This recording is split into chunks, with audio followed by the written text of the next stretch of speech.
इसका आंसर मुझे बताइए। कह रहे कि the story of my experiments with truth के लेखक कौन है? तो इसके लेखक की अगर बात करें साथियों, मोहन यानी कि मोहनदास करमचंद गांधी है। गांधी जी इस प्रश्न का बिल्कुल सही जवाब हो जाएगा। कह रहे कि महात्मा गांधी द्वारा भारतीय राष्ट्रीय कांग्रेस के कितने अधिवेशनों का सभापतित्व किया गया था? तो सिर्फ और सिर्फ साथियों एक अधिवेशन का सभापतित्व किया गया था, जो कि साथियों बेलगांव में हुआ था। यानी कि बेलगांव का जो अधिवेशन था, गांधी जी ने साथियों इसका नेतृत्व किया था, सभापतित्व किया था एक तरीके से इस अधिवेशन का। उसके बाद देखिए, कह रहे कि ब्रिटिश भारत की पहली पूर्ण आधुनिक समकालीन जनगणना ये कब आयोजित की गई थी? तो ये साथियों 1881 में आयोजित की गई थी। सही जवाब आपको ऑप्शन नंबर ए हो जाएगा। उसके बाद देखिए, कह रहे कि नेताजी सुभाष चंद्र बोस ने आजाद हिंद सरकार की स्थापना कब की थी? तो साथियों आपको मालूम होना चाहिए 1943 में की थी। यानी कि नेताजी सुभाष चंद्र बोस ने अक्टूबर 1943 में ही आजाद हिंद सरकार की स्थापना की थी। उसके बाद देखिए, कह रही कि 1947 में लॉर्ड माउंटबेटन के द्वारा घोषित भारत और पाकिस्तान के लिए सीमा आयोग के अध्यक्ष कौन थे? तो ये डिक्टो सवाल आपके एग्जाम में आएगा, तो आप लोग याद रखेंगे साथियों, सिरिल रेडक्लिफ इनका नाम है। और 1947 में लॉर्ड माउंटबेटन ने जो घोषणा की थी कि भारत और पाकिस्तान के लिए जो सीमा आयोग, उसके अध्यक्ष साथियों कौन थे? तो सिरिल रेडक्लिफ थे। उसके बाद देखिए, अगला सवाल है कि बंगाल के प्रथम गवर्नर जनरल साथियों कौन थे? मुझे बताइए। तो इनका नाम साथियों वॉरेन हेस्टिंग है, और वॉरेन हेस्टिंग ही बंगाल के प्रथम गवर्नर जनरल थे।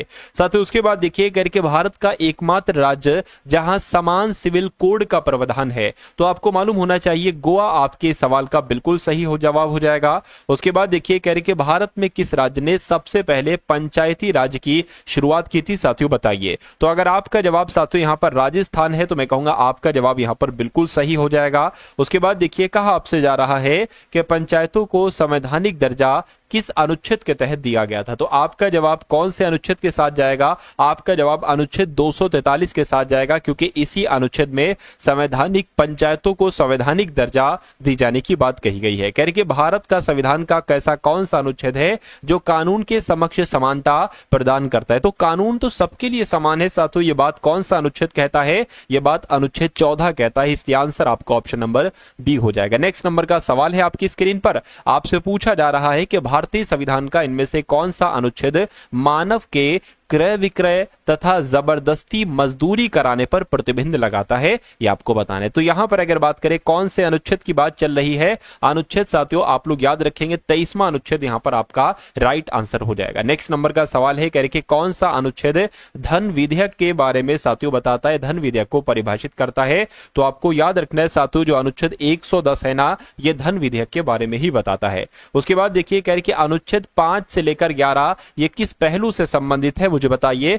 तो ये साथियों भारत की नागरिकता से संबंधित है। यानी कि अनुच्छेद 5 से लेकर 11 में किन बातों का जिक्र किया गया है? भारत की नागरिकता कैसे मिलेगी, कैसे खत्म होगी, इन सब बातों के बारे में जिक्र किया गया है। उसके बाद देखिए, कह रहे कि किसी क्षेत्र की औसत जलवायु को जानने के लिए किसका योगदान नहीं होता है? उससे जरूरी बात यह है कि किनका किनका योगदान होता है किसी क्षेत्र की जलवायु को जानने के लिए। देखिए, वर्षा वहां पर कितनी हो रही है यह मालूम होना चाहिए, वायु की गति क्या है यह मालूम होना चाहिए, आर्द्रता क्या ये मालूम होना चाहिए। अगर वृक्षों की संख्या हमें नहीं भी मालूम है तब भी काम चल जाएगा। तो इसलिए सवाल का जवाब जिनका ऑप्शन नंबर सी के साथ है, मैं कहूंगा बिल्कुल करेक्ट है भाई, बहुत बढ़िया, वेरी गुड क्लास। उसके बाद देखिए, कह रहे कि कौन सा चक्र पृथ्वी पर मौसम के पैटर्न का एक महत्वपूर्ण पहलू है? तो यहां पर आपका जवाब जल चक्र हो जाएगा। यानी कि जल चक्र जो है ना, ये पृथ्वी पर मौसम के पैटर्न का एक महत्वपूर्ण पहलू है। ये सवाल आपसे एग्जाम में पूछा जाता है।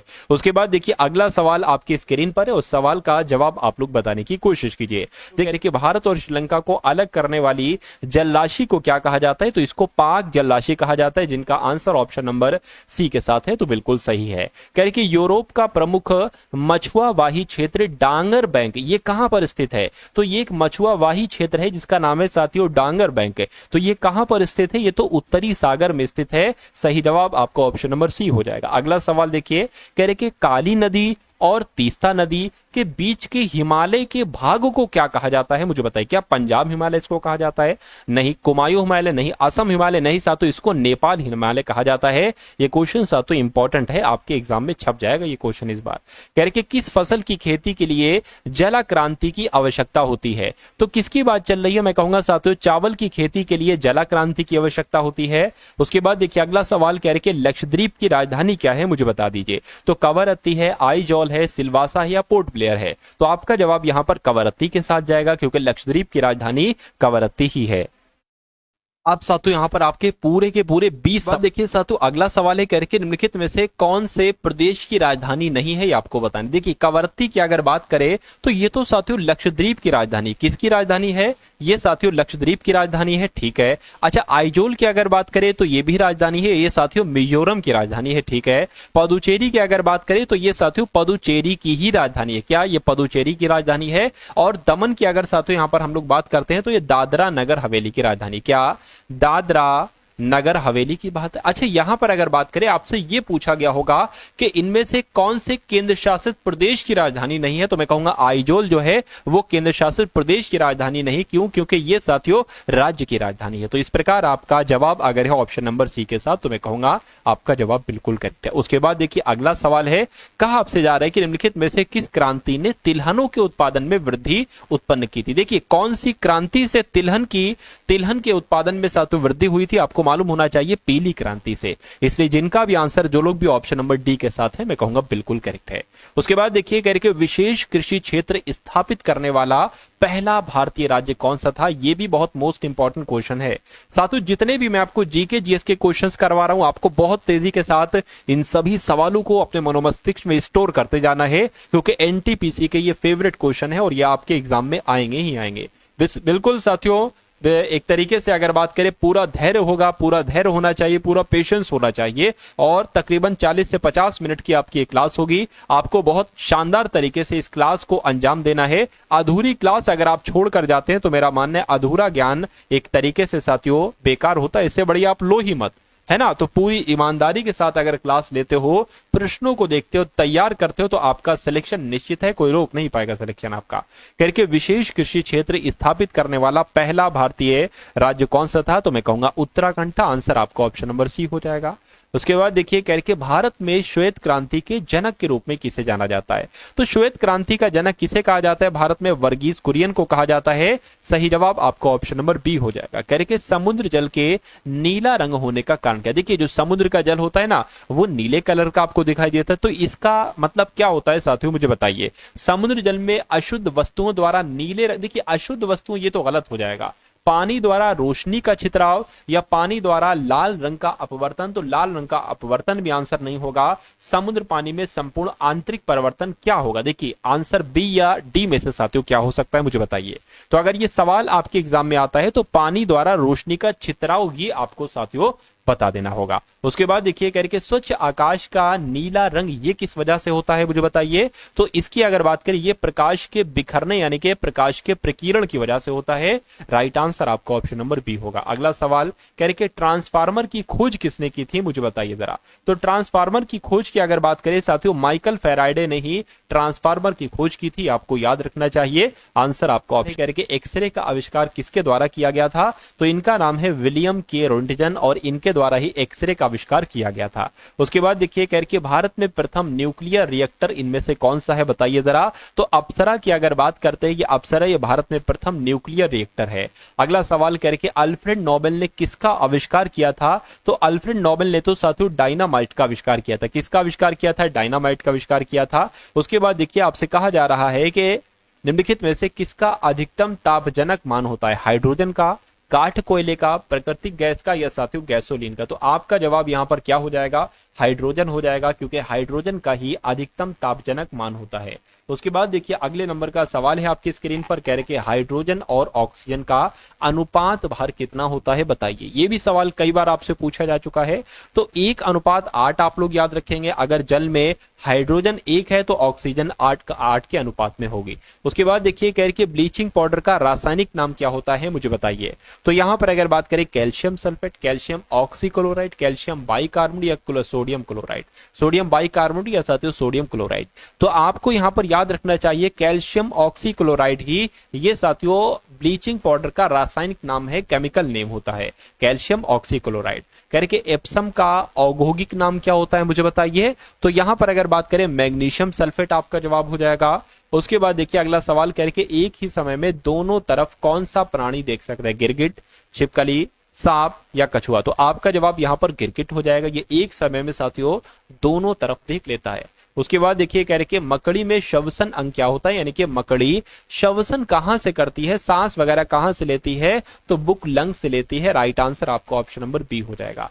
उसके बाद देखिए कह रहे कि फेफड़ों की बाहरी आवरण परत को क्या कहा जाता है। तो साथियों क्या कहा जाता है, फुफ्फुस आवरण कहा जाता है। क्या साथियों, फुफ्फुस आवरण कहा जाता है फेफड़ों की बाहरी आवरण परत को। उसके बाद देखिए कह रहे कि कौन सा हृदय की धड़कन और श्वसन को नियंत्रित करता है, यानी कि क्या हृदय की धड़कन हार्ट बीट को और साथियों श्वसन को नियंत्रित करता है। तो आपको याद रखना है मेंडुला ऑब्लागेटा, ये आपका जवाब हो जाएगा, क्योंकि यही धड़कन को भी और श्वसन को भी साथियों कंट्रोल करता है। कह रहे कि ईसीजी का प्रयोग किस रोग के निर्णय के लिए दिया जाता है, ये आपको यहाँ पर बताना है। तो ये तो साथियों हृदय की कमजोरी के बारे में पता लगाता है साथियों ईसीजी। उसके बाद देखिए कह रहे कि अस्पताल में निम्नलिखित में से किस विभाग में कैथ लैब होती है। तो कैथ लैब की अगर बात करें तो ये तो कार्डियोलॉजी विभाग में होती है। किस विभाग में साथियों, कार्डियोलॉजी विभाग में होती है कैथ लैब।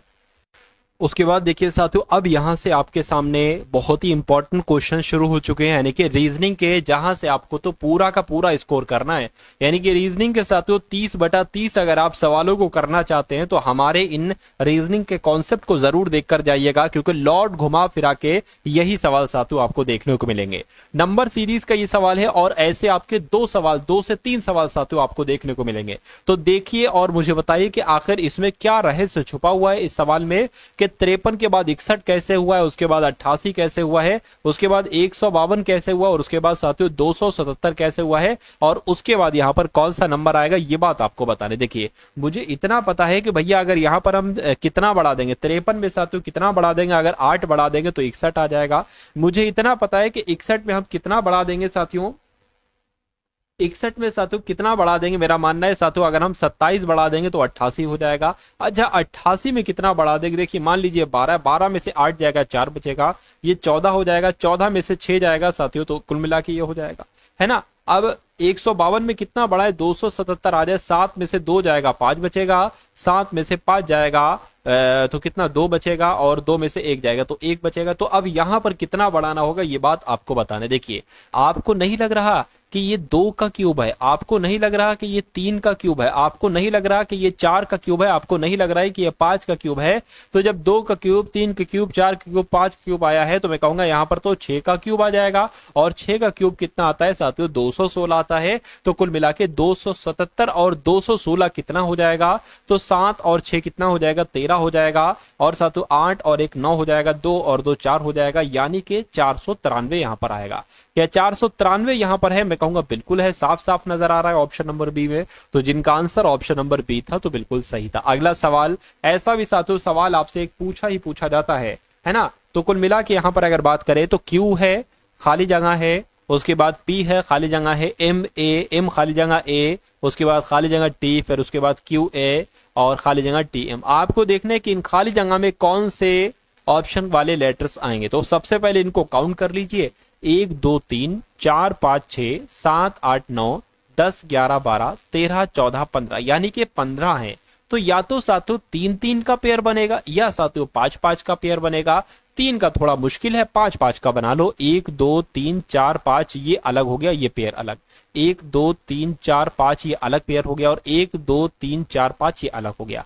आप यहां पर देख रहे हो कि सबसे शुरू में क्यू ए आ रहा है और अंत में टी एम आ रहा है। अच्छा यहाँ पर क्यू तो है लेकिन ए नहीं है, तो ए बना लीजिए, ये वाला ना क्यू ए वाला। यहाँ पर एम है, टी नहीं है, तो टी बना लीजिए, ये टी एम हो गया। तो यहाँ पर आपको पूरा मिल गया, Q A P T M, Q A P, अब यहाँ पर पी आ जाएगा, पी टी एम। अब यहाँ पर क्या आएगा, देखिए साथियों क्यू ए पी टी और एम आ जाएगा। तो अब आपको बताने कि आपने अपने पेन से क्या क्या यहाँ पर लिखा है। आपने ए लिखा है, आपने टी लिखा है, आपने क्यू लिखा है, आपने पी लिखा है, आपने एम और पी लिखा है। अब आपको धीरे से बता देना है कि ये कौन से ऑप्शन में लिखा हुआ है साथियों, मुझे बताइए। मैं कहूंगा A T Q P M P, तो ऑप्शन नंबर डी में लिखा उसके बाद देखिए साथियों अगले नंबर का सवाल है, कह रहे कि यूरोप का जो संबंध स्विट्जरलैंड से है वही संबंध साथियों एशिया का किससे होगा, मुझे बताइए। देखिए यहां पर अगर बात करते हैं जैसे कि यूरोप महाद्वीप में स्थित है स्विट्जरलैंड, तो एशिया महाद्वीप में साथियों क्या स्थित है, जापान फ्रांस महाद्वीप या साथियों विश्व, तो मैं कहूंगा जापान देश एशिया में है, वैसे ही स्विट्जरलैंड देश यूरोप महाद्वीप में है। तो आपका जवाब जो होना चाहिए साथियों वो ऑप्शन नंबर ए के साथ जाना चाहिए, और जिनका आंसर ऑप्शन नंबर ए है तो बिल्कुल करेक्ट है। चलिए उसके बाद देखिए अगला सवाल और एक नया कॉन्सेप्ट आपकी स्क्रीन पर है। आपसे कहा जा रहा है कि उस विकल्प का चयन कीजिए जो नीचे दिए गए शब्दों के उस क्रम को दर्शाता है जिस क्रम में वे अंग्रेजी शब्दकोश में होते हैं। देखिए आपको यहाँ पर 5 वर्ड्स नजर आ रहे होंगे, 1 2 3 4 5। आपको बताने कि अगर हम इनको अल्फाबेट क्रम में लिखें तो सबसे पहले क्या आएगा, उसके बाद और उसके बाद क्या आएगा। देखिए आर यहां पर भी, आर यहां पर भी, आर यहां पर भी, आर यहां पर भी, आर यहां पर भी।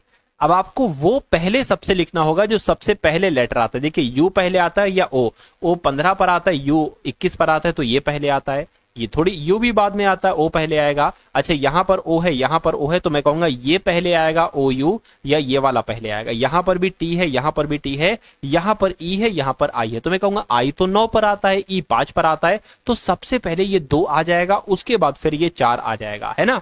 अब बताइए पहला तीसरा पांचवा इनमें से सबसे पहले साथियों कौन सा आ जाएगा। देखिए यहां पर है आर यू बी, और यहां पर क्या है आर यू टी, टी तो 20 पर आता है, बी 2 पर आता है, और ये आई है, आई 9 पर आता है, तो मैं कहूंगा ये वाला आ जाएगा, है ना, ये वाला आ जाएगा। अब बचा क्या साथियों, आर यू टी, यहां पर टी 20 पर आता है और आई जो होता है 9 पर आता है। अब ये वाला आ जाएगा, और बचा कौन, फिर 3 वाला बचा, फिर 3 वाला आ जाएगा।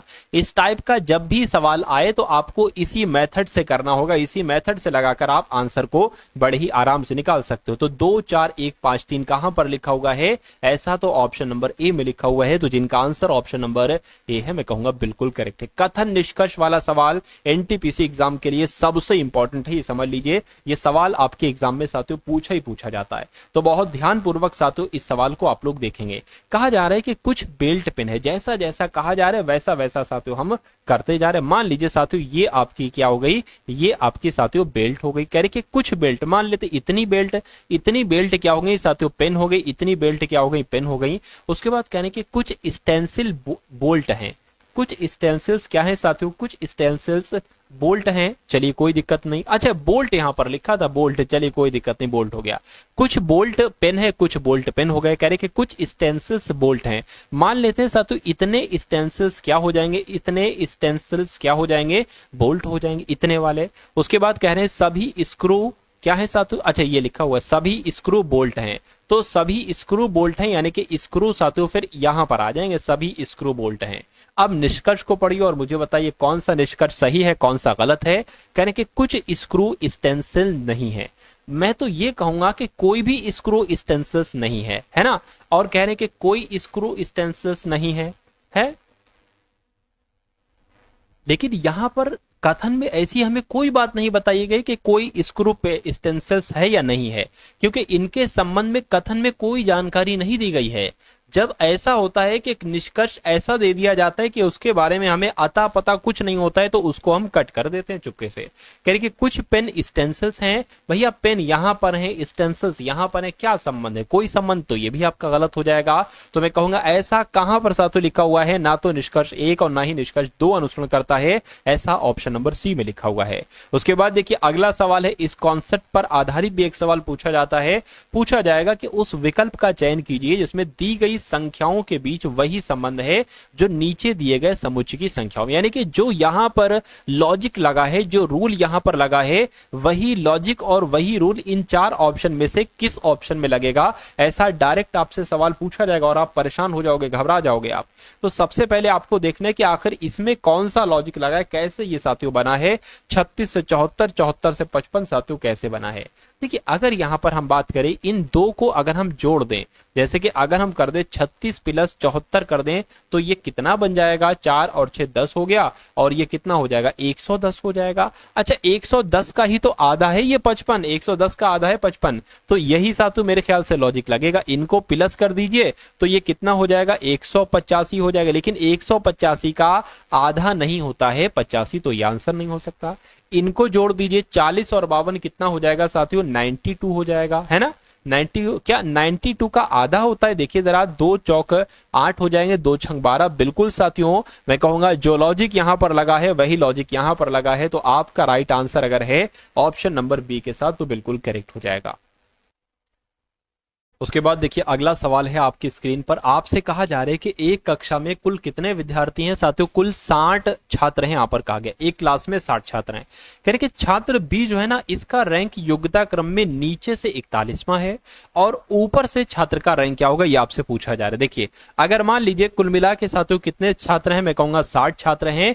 एक लड़का है साथियों जिसका नाम है बी, इसका रैंक अगर नीचे से हम देखते हैं साथियों तो नीचे से तो 41वां होता है, तो कुल मिला के ऊपर से इसकी रैंक क्या होगी? ठीक है, ये पूछा, हाँ ऊपर से इसकी रैंक क्या होगी, ये आपसे यहां पर पूछा जा रहा है। तो अगर कभी भी ऐसा सवाल हो कि टोटल छात्र आपको दे रखे हो और कहा जाए इसकी इस तरफ से क्रम इसका ये है, तो बताइए उस तरफ से इसका क्रम क्या होगा? तो हमेशा 2 संख्याएं आपको दी जाएंगी, दोनों संख्याओं को आपको घटा देना है और उसमें आपको 1 जोड़ देना है, आपका आंसर आ जाएगा, है ना। तो साथियों 60 में से अगर आप 41 को घटाओगे तो कितना बचेगा, मुझे बताइए। 60 में से देखिए साथियों, 60 में से 10 हो जाएगा, 10 में से 1 जाएगा, यहां पर 9 बच जाएगा, ये 5 हो जाएगा, यहां पर साथियों 1, तो 19 प्लस 1 कितना हो जाएगा? 20 हो जाएगा। तो 20 कहां पर लिखा हुआ है? 20 ऑप्शन नंबर ए में लिखा हुआ है। उसके बाद देखिए अगले नंबर का साथियों सवाल आपके स्क्रीन पर आ चुका है। आपसे पूछा जा रहा है, देखिए कह रहे कि दिए गए संयोजन के सही दर्पण प्रतिबिंब का चयन करें जब दर्पण को दिखाए गए अनुसार PQ पर रखा जाता है। देखिए ये एक दर्पण है और आपको दर्पण में क्या देखना है? बी, डी, 9, एस, के और सी। ये दर्पण में पता कैसे दिखाई देंगे? जो सबसे अंत में होता है वो सबसे पहले दिखाई देगा, यानी कि सी दिखाई देगा कुछ इस प्रकार से, के दिखाई देगा कुछ इस प्रकार से, इस दिखाई देगा कुछ इस प्रकार से, और 9 की अगर बात करें 9 दिखाई देगा कुछ इस प्रकार से, और डी दिखाई देगा कुछ इस प्रकार से, और बी दिखाई देगा कुछ इस प्रकार से। तो अब आपको ये बताना है कि ये जो मैंने ग्रीन पेन से लिखा है ये कौन से ऑप्शन में आपको नजर आ रहा है। बस इतनी सी बात मुझे साथियों आप लोग बता दीजिए। चलिए तो अगर बात करें साथियों, देखिए ये कौन से ऑप्शन में, फटाफट मुझे बताइए जरा, क्या आपका यहां पर सही जवाब हो सकता है? बताइए भाई साहब।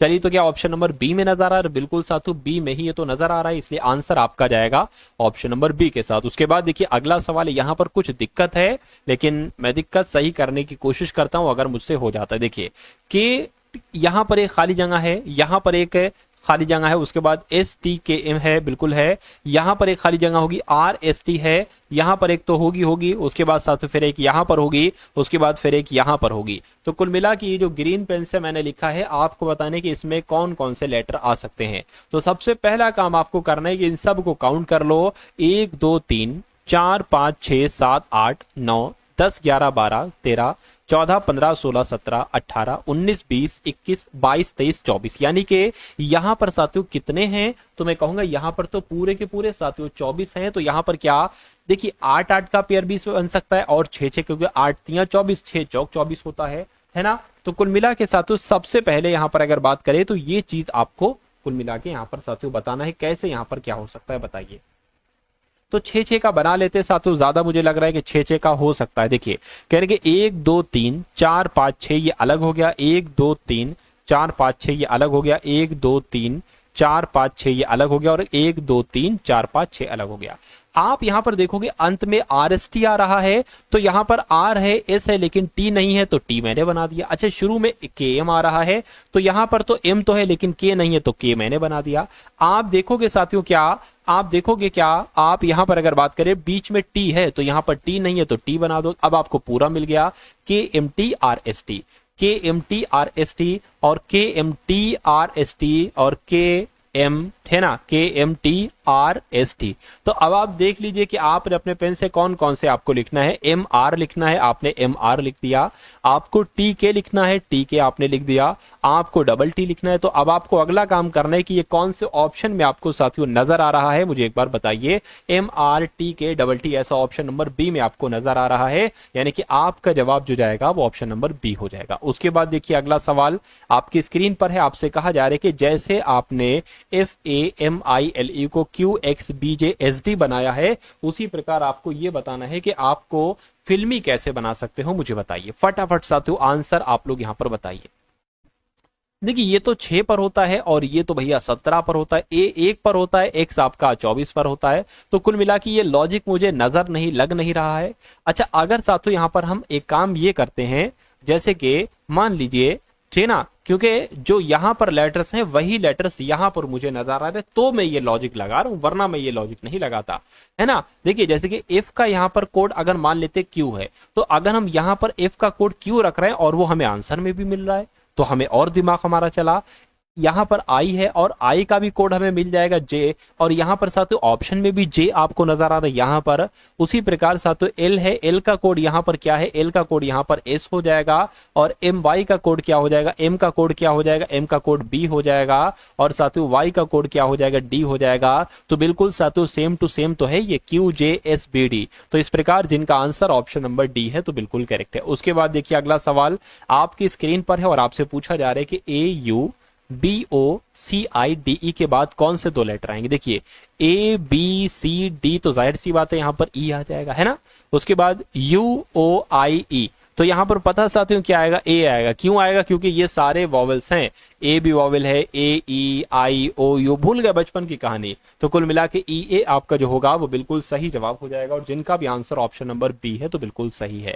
उसके बाद देखिए साथियों अगले नंबर का सवाल आपकी स्क्रीन पर है, और आपसे यहाँ पर साथियों पूछा जा रहा है कि एक पंक्ति में मानसी बाईं ओर से 29वें और दाईं ओर से 33वें स्थान पर पंक्ति में कुल कितने विद्यार्थी हैं।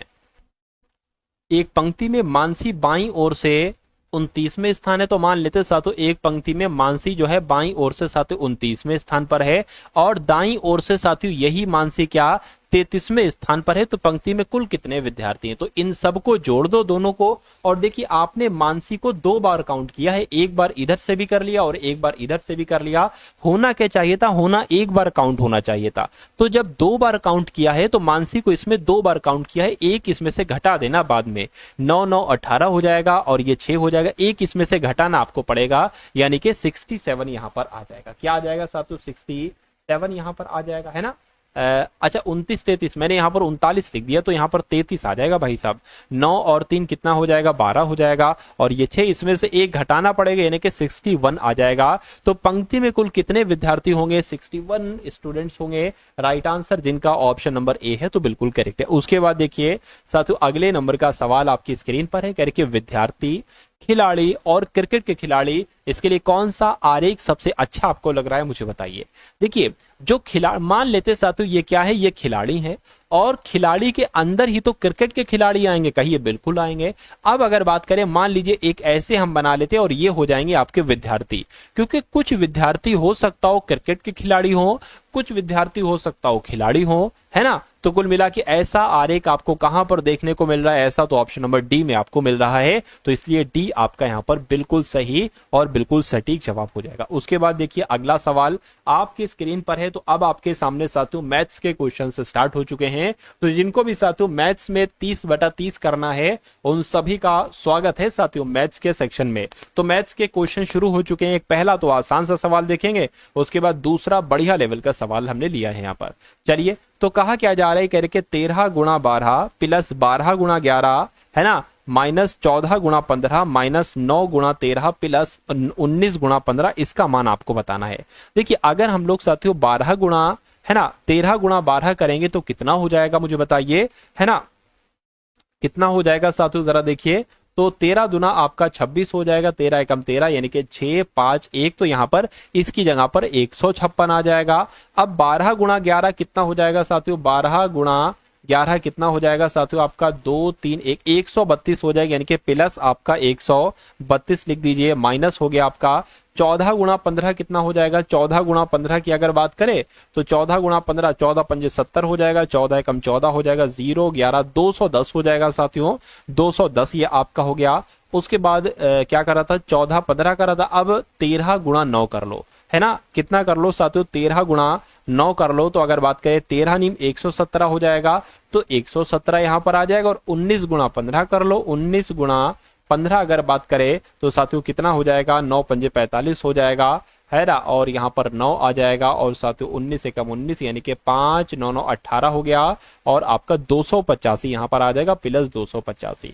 तो बस आपको साथियों इसको कैलकुलेट कर लेना और आपका आंसर बड़े ही आराम से यहाँ पर आ जाएगा। चलिए तो इसको जरा जोड़ लीजिए आप 156 132 को, तो ये 6 2 8 हो गया, 5 3 8 हो गया और 1 1 2 हो गया, माइनस आपका क्या हो जाएगा साथियों, माइनस की अगर बात करें आपका 210 हो जाएगा। अब इसको देखिए प्लस माइनस होता है माइनस, यानी कि 285 में से 117 घटेगा, लेकिन आएगा क्या, वो प्लस का ही आएगा क्योंकि बड़े नंबर में प्लस लगा हुआ है।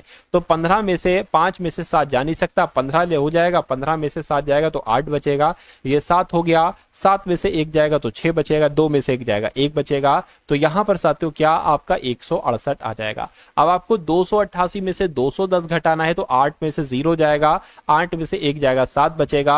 अब आपको 168 इसमें से साथियों क्या कर लेना है, प्लस कर लेना है। ये 8 है साथियों, 8 है, 8 8 16 हो जाएगा और 7 7 14 हो जाएगा, है ना, और 246 यहां पर आपका आ जाएगा। 246 कौन से ऑप्शन में है, मैं कहूंगा ये तो ऑप्शन नंबर ए वाले में। तो जिनका भी आंसर ऑप्शन नंबर ए के साथ है बिल्कुल करेक्ट आपका आंसर हो जाएगा। चलिए भाई, उसके बाद देखिए अगले नंबर का सवाल आपकी स्क्रीन पर आ चुका है और आपसे यहां पर पूछा यह जा रहा है कि 12 संख्याओं का औसत 60 है। ठीक है, यदि प्रथम 5 संख्याओं में से 12 घटा दिया जाए और अगली 7 संख्याओं में से 10 जोड़ दिया जाए तो नया औसत बताइए भाई साहब। चलिए, तो पहली लाइन में तो ये तो बहुत अहम अपना रोल निभाएगी। यहां पर कहा गया है कि अगर 12 संख्याओं का औसत 60 है तो अगर मैं आपसे पूछूं 12 संख्याओं का कुल मिला के योगफल कितना है, तो 12 5 60, 12 6 72, यानी कि 12 संख्याओं का कुल मिला के योग 720 है ना। और यहां पर 12 संख्याएं टोटल हैं। इन संख्याओं को तोड़ा गया है 2 टुकड़ों में, प्रथम 5 संख्याओं में और अगली 7 संख्याओं में। कहा जा रहा है कि प्रथम 5 संख्याओं में से 12 घटा दिया जाए, यानी कि जो शुरू की 12 संख्याएं होंगी, इन हर जो 5 संख्याएं होंगी ना, इन हर एक संख्या में से 5 संख्याओं में से सब में 12 12 घटा दिया जाए तो कितना घटेगा। अगर हर एक संख्या में से 12 घटाते हैं तो 60 घटेगा, यानी कि इसमें से आपको 720 में से 60 घटाना होगा। और उसके बाद कह रहे हैं कि अगली 7 संख्याओं, देखिए 12 संख्या 5 संख्याएं करी, अगली कितनी संख्याएं बची, अगली 7 संख्याएं बची ना, तो 7 संख्याओं में से अगली इसमें 10 10 जोड़ दिया जाए तो अगर 10 10 जोड़े अगली में तो साथियों 70 हमें जोड़ना चाहिए। तो कह रहे कि नया औसत क्या होगा, संख्याएं तो अभी भी 12 रहेंगी, इनको कैलकुलेट आप लोग कर लीजिए 720 और साथियों यहां पर क्या आ जाएगा माइनस प्लस माइनस, तो 10 साथियों आपको क्या करना है, एक तरीके से प्लस इसमें आपको करना है, बटे 12 हो जाएगा। तो कुल मिला के अगर बात करें 730 बटे 12 हो गया, 730 बटे 12 हो गया। इसको आप क्या कर लीजिए, एक बार यहां पर कैलकुलेट करा लीजिए। 12 पंजे 60, 12 छंग 72 हो जाएगा, एक बचेगा 10 हो गया, है ना। क्या हो गया साथियों, एक बार फिर से करा लीजिए, 730 है ना, 12 पंजे 60, 12 छंग 72 और एक जाएगा, फिर तो ये दिक्कत पड़ जाएगी है, फिर तो ये साथियों दिक्कत यहां पर पड़ जाएगी। कोई दिक्कत नहीं, पॉइंट लगा देंगे, ये 100 हो जाएगा, तो पॉइंट लग जाएगा। देखिए फिर से मैं आपको यहां पर बता देता हूँ, एक सेकंड रुकिए। 730 बटे कितना है, 730 बटे 12 है, 730 बटे 12 है, 12 पंजे 60, 12 छंग आपका 72 हो जाएगा, एक जाएगा तो ये थोड़ी ना भाई। ठीक है, अब आप क्या कर सकते हो, अब आप साथियों यहां पर क्या पॉइंट लगा के यहां पर 0 बढ़ाओगे तो ये 100 हो जाएगा, तो इसलिए यहां पर भी आपको 0 लगाना पड़ेगा। 12 पंजे 60, 12 छंग 72, 12 सत्ते 84, 12 सत्ते 84, 12 अट्ठे 96, तो 60.8 करके आंसर आएगा। तो 60.8 करके आंसर कहां पर लिखा हुआ है, सिर्फ और सिर्फ ऑप्शन नंबर बी में लिखा हुआ है, इसलिए आंसर आपका जो जाएगा वो ऑप्शन नंबर बी हो जाएगा। उसके बाद देखिए नेक्स्ट नंबर का सवाल साथियों आपकी स्क्रीन पर है, इस सवाल को फटाफट देखिए और मुझे बता दीजिए आपका जवाब साथियों क्या हो सकता है, मुझे बताइए। देखिए 0.5 भाग 0.5 गुणा 0.5, ठीक है, फिर भाग में है साथियों 0.5 और भाग और 0.5 और गुणा में है साथियों 5। तो यहां पर अगर बात करें, देखिए 5 5 ही गुणा अगर कराते हैं तो कितना आ जाएगा साथियों, 0.25 आ जाएगा, है ना, 0.25 आ जाएगा। और यहां पर साथियों क्या लिखा हुआ है, 5 लिखा हुआ है। अब आप इसको ये करा सकते हो इसके इस भाग को आप गुणा में बदल दो और इस 25 को 1/25 कर दो, यानी कि 0.1/25 आ जाएगा, 1/0.25 आ जाएगा। अब यहाँ क्या आ जाएगा, अब इसकी अगर बात करें तो देखिए इसको अगर बात करें ना तो इसको देखिए करेंगे क्या आ जाएगा, आपके पास 1 आ जाएगा, आपके पास 1 आ जाएगा तो नीचे आपका 0.5 ही रहेगा। क्या रहेगा साथियों, 0.5 ही रहेगा। अब एक काम आप क्या कर सकते हैं साथियों, देखिए ये पूरा जो है ये पूरा इसके गुणा में आ जाएगा, लेकिन चेंज हो जाएगा। जैसे कि ये भाग है ना, अभी हम साथियों गुणा में देखिए 5/0.25 यहां पर हो जाएगा, ये हम गुणा, वैसे तो ये भाग है लेकिन गुणा हो जाएगा, लेकिन यहां पर भाग में क्या आएगा 0.5 आ जाएगा, लेकिन गुणा करा है तो 1/0.5 आ जाएगा। तो इसको आपको कैलकुलेट करना, देखिए पॉइंट से 0 आ जाएगा, 5 5 5 दूना 10 हो जाएगा, 5 दूना 10 हो जाएगा और नीचे क्या हो जाएगा 0.25 हो जाएगा।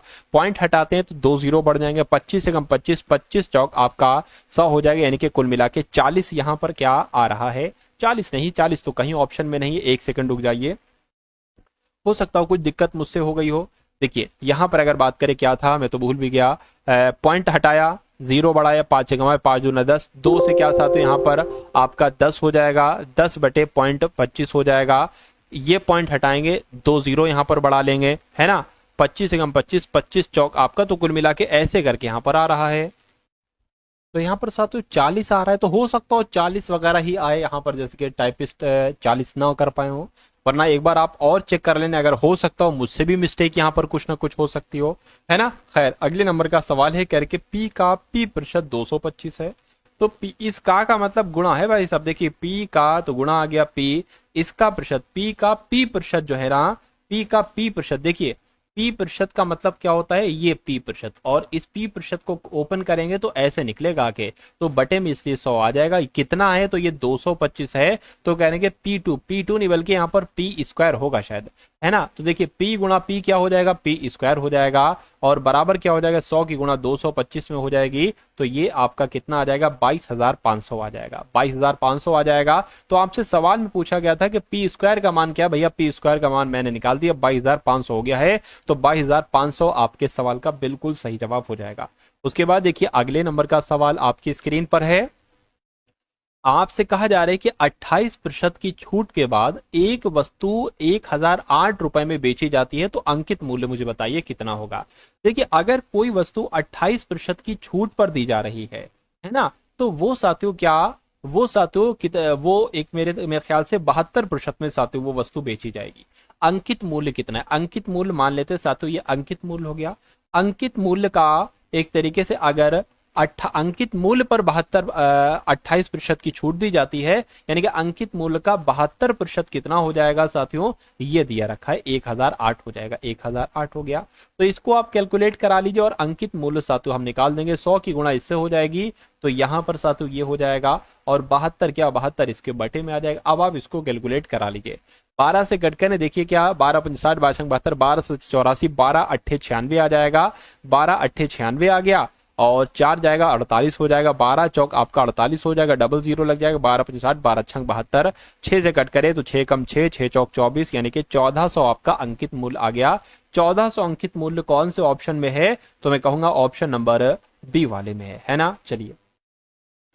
चलिए अब उसके बाद देखिए 1-2 सवाल साथियों और बाकी हैं, उसके बाद अलविदा हम लोग यहाँ पर लेते हैं। चलिए नेक्स्ट नंबर का सवाल है, आपसे कहा जा रहा है कि एक बैग 5688 रुपए में बेचने पर एक व्यक्ति को 10% की हानि होती है। कितने प्रतिशत की साथियों, 10% की हानि होती है, यानी कि वो बैग को 90% में बेचा गया होगा। तो जब 90% में बेचा जाता है तो वो साथियों 5688 रुपए का बिकता है। कह रहे कि अगर 20% का मुनाफा कमाना तो इसको कितने में बेचे, तो 90% की वैल्यू 5688 है, आपको 120% की वैल्यू मालूम होना चाहिए। चलिए तो साथियों ये 5688 बटे अगर 90 कर देंगे तो ये 1% की वैल्यू आ गई, 120% की वैल्यू निकालना है, क्योंकि 20% लाभ भी हमें चाहिए है। तो इसको साथियों आप लोग कैलकुलेट कर लेंगे, 3 × 9 और 3 चौक 12 हो जाएगा। 3 से अगर कट करेंगे 3 कम 3 2 जाएगा 26 हो गया, 3 8 24 2 जाएगा 28 हो गया, 3 नीम 27 और 3 छंग 18, 1896 की गुणा 4 से कर दीजिए, आपका आंसर आ जाएगा। चलिए 4 से गुणा कर देते, 4 6 चौक आपका 24 हो गया, 9 चौक आपका 36 37 38 हो गया, 4 अठे 32 और आपका 35 हो गया, 4 कम 4 7, यानी कि 7584 रुपए हो गया। तो 7584 रुपए साथियों आपका राइट आंसर हो जाएगा। और जिनका भी आंसर ऑप्शन नंबर बी के साथ है तो मैं कहूंगा बिल्कुल करेक्ट आपका आंसर हो जाएगा भाई, बहुत बढ़िया, वेरी गुड क्लास। चलिए उसके बाद देखिए अगले नंबर का सवाल आपकी स्क्रीन पर है, आपसे कहा क्या जा रहा है जरा देखिए और मुझे बताइए। इसमें कहा जा रहा है कि एक कक्षा के 19 विद्यार्थियों की औसत आयु कितनी बताई गई है साथियों, 22 बताई गई है। यदि 42 वर्ष की आयु का नया विद्यार्थी कक्षा में शामिल हो जाए तो इन 20 विद्यार्थियों की औसत आयु कितनी होगी। देखिए 19 विद्यार्थियों की औसत आयु 22 वर्ष है। अगर मैं आपसे पूछूं 19 विद्यार्थियों की कुल मिला के आयु कितनी होगी, तो 19 की गुणा साथियों आपको 22 से कर देना है। 19 दूना 38, 19 दूना 38, 8 आ जाएगा, 11 आ जाएगी, यानी कि 418 19 बच्चों की कुल आयु हो जाएगी। कह रहे हैं कि 22 वर्ष की आयु का इसमें एक बच्चा आ जाता है, सॉरी 42 वर्ष की आयु का एक बच्चा आ जाता है, शामिल हो जाता है। तो अब 19 की जगह 20 बच्चे हो जाएंगे, 20 बच्चे हो जाएंगे और आयु बढ़ जाएगी, 418 प्लस 42 हो जाएगी। 8 2 कितना हो जाएगा, 10 हो जाएगा, 5 और 1 6 हो जाएगा और 4 यहां पर आ जाएगा। यानी कि अब 20 बच्चों की कुल मिला के आयु है 460 और बच्चे हैं कुल मिला के 20। तो कहने के औसत आयु बताइए अब इनकी। 0 से 0 कैंसिल होगा तो 23 वर्ष तो इनकी औसत आयु आ जाएगी, यानी कि आंसर आपका ऑप्शन नंबर बी हो जाएगा। उसके बाद देखिए अगला सवाल और अंतिम सवाल आपकी स्क्रीन पर है। आपसे कहा जा रहा है कि दिनेश अकेले एक काम को 96 घंटे में पूरा कर लेता है। तो जैसे जैसे कहा जा रहा है वैसे वैसे साथियों हम करते जाएंगे। दिनेश अगर किसी काम को करता है तो वो साथियों 96 घंटे लगाता है, और कहने के दिनेश और राहुल अगर मिलकर उसी काम को करते हैं तो वो 48 घंटे लगाते हैं। क्या साथियों यहां पर कहा गया है कि अगर दिनेश और राहुल, क्या साथियों यहां पर कहा गया है कि दिनेश और राहुल अगर उसी काम को करते हैं तो कितने समय में करते हैं, तो 48 घंटे लगाते हैं। कहने कि अगर राहुल और तरुणा करते हैं तो 16 घंटे में कर लेते हैं। क्या कहा गया है साथियों, राहुल और तरुणा की बात चल रही है। राहुल प्लस तरुण की अगर बात करें, राहुल प्लस तरुण अगर वो काम करते हैं तो वो 16 घंटे में करते हैं। तो कहने कि अगर ये तरुण अकेला कार्य करे तो इसको कितने घंटे में करेगा। हमें अगला काम करना होता है कि हमें एक ऐसा नंबर लेना होता है कि जिससे साथियों क्या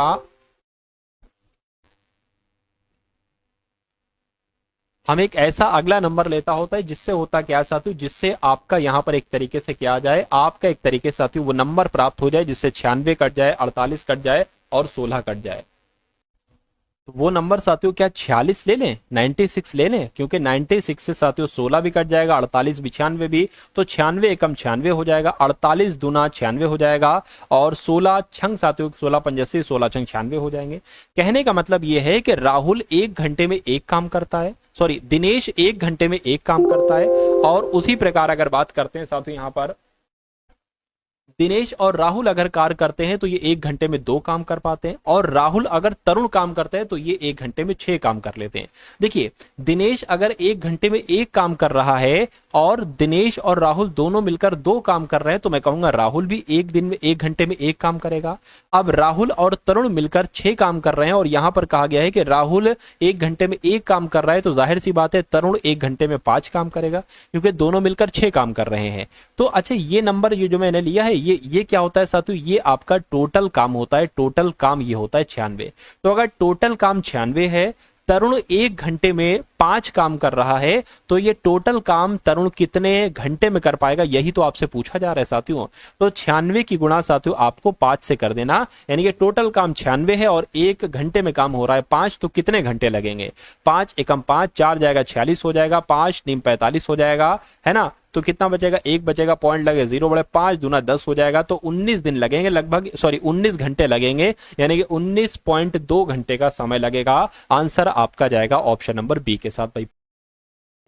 तो दोस्तों ये वीडियो आपको कैसी लगी कमेंट बॉक्स में ज़रूर बताएं। अगर वीडियो अच्छी लगी तो वीडियो को लाइक करें और चैनल पे नए हैं तो चैनल को सब्सक्राइब करें।